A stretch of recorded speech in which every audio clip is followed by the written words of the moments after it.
Hello everyone, and welcome to my Young and the Restless official 24 channel. I hope everyone is having a wonderful day. Before we begin, please hit the subscribe button and give this video a thumbs up. Will Nate believe the newest lies when Audra acts like the victim? Zuleika Silva's character Audra Charles didn't come clean. She lied while looking directly into the eyes of Nate Hastings. Audra resisted accepting the quid pro quo offered by Victor Newman. She did, however, take Victor's initial contribution to finance Vibrante in return for attempting to persuade Kyle Abbott to cheat on Claire Newman, as viewers are aware. She informed Nate that nothing happened with Kyle in France, and she openly and repeatedly lied to him about accepting Victor's deal. Both claims can be shown to be untrue. Kyle Abbott, did he go too far? One could describe people who force themselves to see the world in grey areas as shady. They might counter that there is no such thing as right or wrong. These souls would continue by discussing how there is only one truth and no other. Since ego comes first, a person who talks about their truth attempts to pass off unprovable opinions as facts, according to an honest examination. Of course, there are facts, such as Victor's desire to set Kyle up and Audra's acceptance of his financial offer to do so. Kyle's activities on Kane's strange estate in the south of France demonstrated that he had no intention of betraying Claire. Kyle omitted information about what transpired in the train compartment, which is a verifiable kind of lying, thus he cannot legitimately claim to have told Claire the truth. Nate Hastings is not doing well. Nate received a phone call that would change his life when he was at the tack house. He found out that Damien Kane, his new brother, had been killed. Carter, Kane's misguided employee, thought that action would pave the way for Lily Winters, which led to Damien's death. Carter was utterly wrong to murder himself after confessing to the crime and killing Chance Chancellor. Nate is not in a good position after dealing with his brother's unfathomable death. The exact opposite of what he needs at this stage of the story is Audra's desire to use lies to defend herself. Audra Charles's vision is blurry. Some people lack the ability to speak the truth. She and Kyle both possess that quality. When Nate questioned Audra, her defensive reaction was to reframe the discussion against him. When he realized what she was doing, Audra became more defensive and left. Those who lack guts and daring in this soap opera city make excuses based on childhood or a never-ending litany of contemporary complaints. Even though this couple may try to get back together for a short while, Audra will finally have to confess her error and seek for forgiveness at Nate's request. He won't be able to trust her distorted perspective on life otherwise. Nate Hastings stood in the dim light of the tack house, his mind racing as the events of the past weeks crashed down on him like a tidal wave, and the question that haunted him was not merely whether Audra Charles was lying again, but whether he had the strength to endure another betrayal when his world was already broken beyond recognition,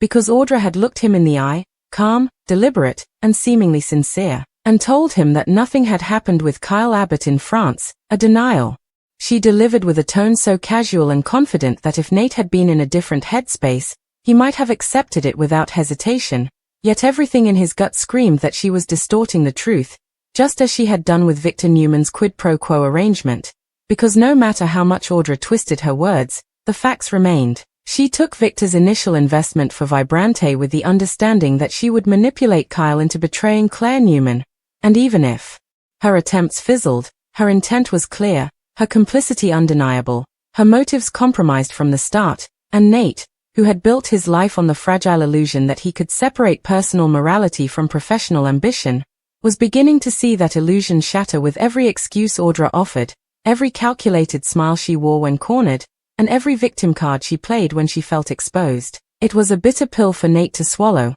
especially now, because just days earlier, he had received the devastating call that his newly discovered brother Damien Kane had been killed, a loss that struck him deeper than he could articulate. Not because he and Damien shared years of memories, they didn't, but because Damien's sudden death symbolized yet another opportunity for connection ripped away before it could even begin. And worse still, Damien's demise was tied to the reckless violence of Carter, Kane Ashby's misguided employee, whose warped loyalty and misplaced desperation had already cost Chance Chancellor his life, meaning Nate wasn't just mourning a brother but also reeling from the grotesque tangle of betrayal, ambition, and misguided love that defined Genoa City itself. And in the middle of that storm, Audra Charles expected him to accept her half-truths and gaslighting without resistance. Yet Nate, already on the edge of emotional collapse, recognized the toxic pattern Audra had fallen into. When confronted with facts, she reframed the narrative, shifting blame back onto him, suggesting he was too suspicious, too wounded, too unwilling to see her truth. A phrase that made Nate's blood boil because in his eyes, truth was not relative, not malleable, not something to be shaped for convenience. It was fact, immutable, concrete, like Victor's documented financial contribution to Vibrante, like Kyle's presence on Kane's French estate, like the undeniable silence in the train compartment where Kyle withheld critical details from Claire. Omissions that counted as lies even if they weren't outright fabrications. And so Nate asked himself, almost rhetorically, if he was supposed to live in a world where lies masqueraded as perspectives and betrayal was excused as ambition. And while his rational side told him he should walk away from Audra now before she pulled him deeper into her vortex, another part of him, the part still raw from grief, the part desperate for connection, felt the dangerous allure of her manipulation,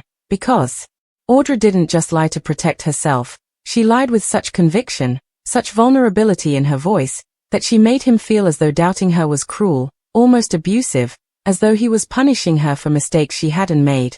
And that was the insidious brilliance of Audra Charles. She turned her lies into mirrors that reflected guilt back at those who questioned her, forcing them to wonder if they were the problem. If they were too harsh, too mistrustful, too cynical, and that tactic might have worked better on Nate if not for the devastating timing of Damien's death. Because tragedy has a way of cutting through illusion, of stripping away the patience and empathy a man might otherwise extend. And in Nate's case, it sharpened his awareness of every contradiction in Audra's story, every nervous glance, every defensive pivot, until he could no longer ignore that she was operating from a blurred vision of reality where accountability was negotiable and deception was standard currency. And yet, for all his growing clarity, Nate also knew that Genoa City had a long history of men who ignored their instincts, who let dangerous women drag them into schemes that cost them careers, reputations, even lives. And he wondered if he was fated to be one of them, another cautionary tale whispered in the Newman corridors or at Crimson Lights, another man who thought he could fix a broken soul by believing her lies. But as he paced the tack house that night, Damien's voice echoing in his head like a phantom of the brother he would never know, Nate swore to himself that he would not become that man, that Audra would not twist his grief into an excuse to bind him tighter to her deceptions, and though she might beg forgiveness later, might cry in his arms and promise to change, he knew deep down that forgiveness without truth was worthless, trust without honesty was a facade, and love without accountability was just another form of manipulation. So the question hanging in the air, whether Nate would believe Audra's newest lies, wasn't really about Audra at all, but about Nate, about whether his grief would leave him vulnerable enough to accept her distorted worldview or strong enough to demand the truth even if it shattered whatever fragile connection they still shared. And though Audra might win a temporary reprieve with her tears and her skillful deflections, Nate Hastings, battle, worn and broken but not blind, was beginning to realize that the only way forward was to reject her narrative outright, to draw a line between fact and fiction, to stop letting Audra Charles act like the victim when in truth she was the architect of her own downfall. And while the city around them thrummed with the constant hum of secrets and lies, Nate knew this decision, whether to believe her or not, would define not just his relationship with Audra, but his own ability to reclaim his integrity in a world that seemed intent on eroding it at every turn. After hours of pacing the dimly lit tack house, Nate Hastings finally sank into the worn leather chair by the window, staring blankly out at the darkened streets of Genoa City, the faint hum of traffic below doing nothing to calm the storm inside him. Because even as he tried to organize his thoughts, the images of Audra Charles' lies kept replaying in his mind, her words twisted like barbed wire around every memory of the time they had spent together, the promises they had made, the trust he had foolishly extended, and now, with Damien's death still raw, with the consequences of Carter's reckless decisions still echoing like gunshots in his chest,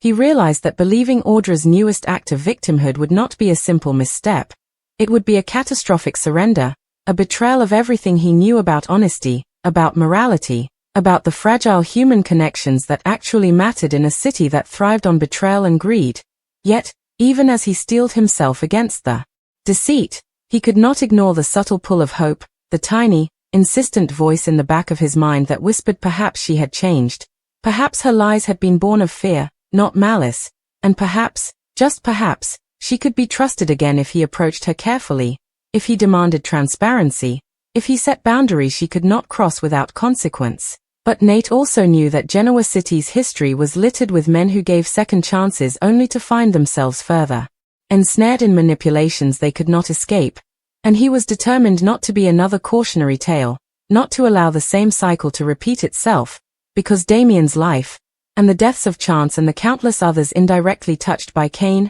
Carter, and even Victor, had taught him that actions had real, irrevocable consequences. And if Audra Charles refused to confront her choices and instead continued to twist her victimhood as a weapon, Nate Hastings would be forced to cut her out of his life completely, regardless of the emotional cost, regardless of the history they shared, and regardless of the residual feelings that still lingered despite his better judgment. The phone calls, the texts, the carefully crafted excuses, Nate had examined them all, dissected each word, each pause, each carefully measured inflection, and the more he scrutinized, the clearer it became that Audra's pattern of deception was intentional, methodical, and, most importantly, self-serving. She had told him she refused Victor Newman's deal, but the money was already in her hands, a silent admission of complicity she refused to acknowledge, and she had insisted that nothing had happened with Kyle, but the very circumstances of their time in France, Cain's strange estate,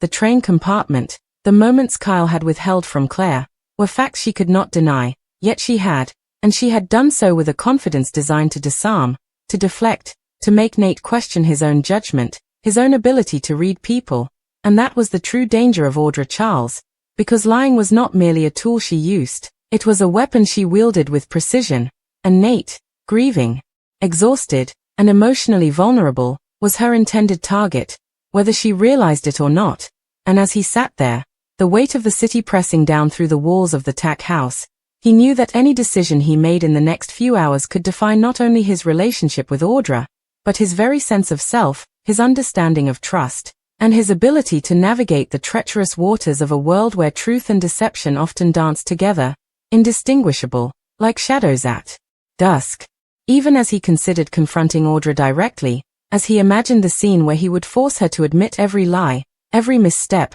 every hidden agenda, he felt the fear rising inside him, not fear of confrontation itself, but fear of what the confrontation might reveal, fear of the emotional fallout, fear that he might finally see her for exactly what she was, a woman capable of twisting reality to suit her own ends, a woman whose charm and vulnerability could mask the cold, calculating decisions she had made in the name of ambition or survival or both. And yet, as much as he feared the truth, he understood that the only path forward, if he wanted to preserve his dignity, his morality, his ability to make rational decisions, was to face it head on, to demand accountability, to refuse to let Audra manipulate the narrative again, because if he allowed her to maintain the illusion of victimhood, he would be complicit in the very deception he despised, and that complicity was a price he was no longer willing to pay, especially not after losing Damien, especially not after witnessing firsthand the destructive consequences of lies left unchecked,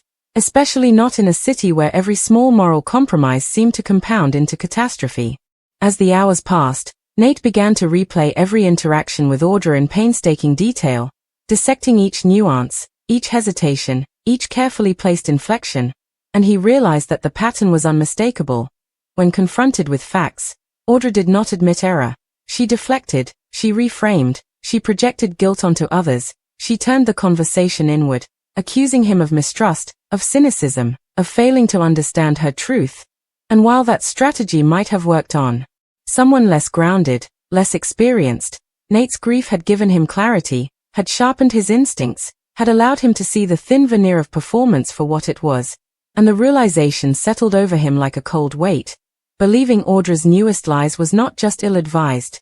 It was impossible, because the evidence contradicted her narrative at every turn, and the cost of believing her would be too high, measured not in money, not in career setbacks, but in the slow erosion of self-respect, of personal integrity, of the ability to trust one's own judgment. And Nate, despite the emotional chaos surrounding him, refused to pay that price. He thought about Kyle Abbott as well, about the way Kyle had acted during their time in France, about the moments of omission, the hidden truths, the things left unsaid, And Nate realized that while Kyle's actions might have been less malicious, less deliberate, they were nonetheless deceptive, because withholding information with the intent to avoid conflict or protect someone else still constituted a breach of trust, and if Audra had done the same, or worse, had manipulated that situation for her own gain, then she was operating in the same moral gray area, the same murky landscape of selective truth, where facts were negotiable, where responsibility was elastic,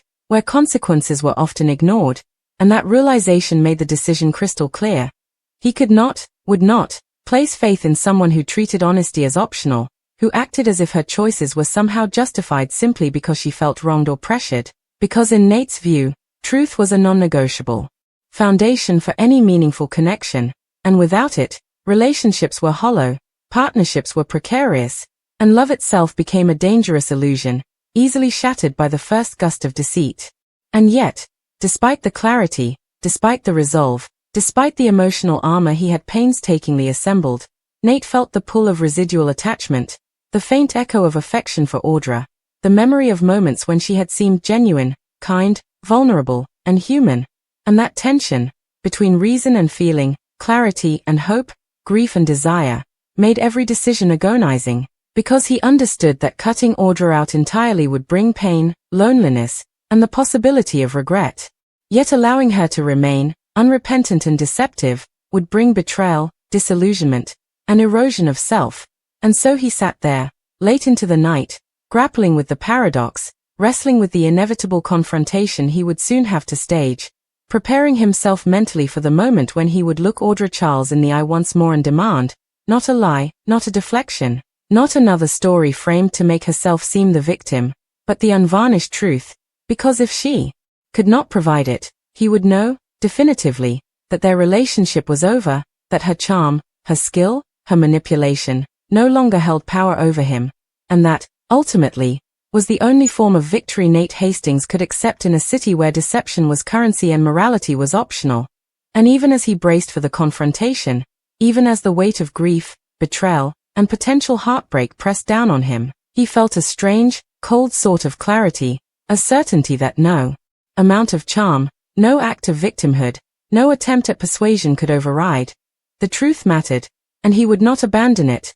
not now, not ever, not even for Audra Charles. By the time dawn began to creep through the curtains, Nate had made a silent vow to himself. He would face Audra, he would lay out the facts, he would refuse to be swayed by her manipulations, and he would demand accountability for every lie, every omission, every attempt to frame herself as the wronged party, because he could not, and would not, allow grief and desire to cloud his judgment any longer, because Damien's death had shown him the fragility of life, the consequences of deceit, and the importance of clarity and honesty in every interaction.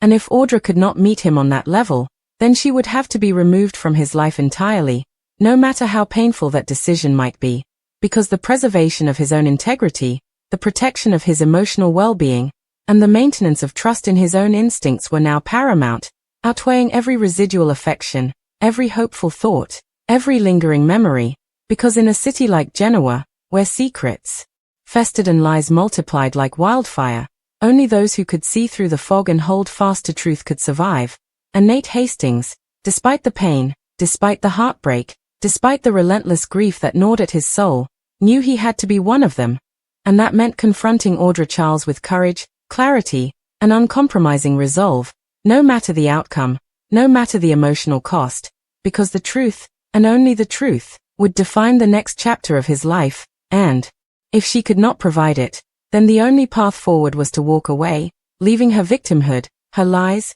and her manipulations behind, finally, once and for all. As the morning light spilled through the windows of the tack house, casting pale gold across the worn floorboards and the scattered remnants of his restless night, Nate Hastings remained seated, rigid, his mind an intricate web of conflicting emotions and cold rationalizations. Because even in the quiet of dawn, the storm inside him refused to abate, fueled by memories of Audra Charles' lies and the devastating knowledge of Damien Kane's death, and he realized that the path ahead would demand not just courage, but unflinching honesty, because in a city where deception was standard and manipulation ubiquitous,